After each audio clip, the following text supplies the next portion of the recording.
Sejak awal saya perintahkan seperti itu untuk mendukung pemerintahan Pak Presiden Prabowo Gibran 2 periode.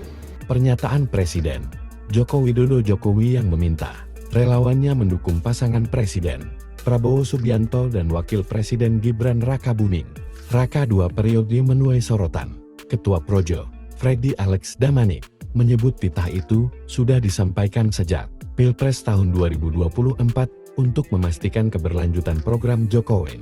Namun, politikus Gerindra Titik Soeharto menilai wacana Pilpres tahun 2029 masih terlalu dini karena pemerintahan Prabowo Gibran baru berjalan setahun. Ia meminta publik memberi kesempatan Prabowo bekerja lebih dulu sebelum membicarakan periode berikutnya. Sementara itu, pengamat politik Yunarto Wijaya mengkritik sikap Jokowi yang dianggap miris karena belum setahun lengser sudah bicara soal kelanjutan kekuasaan.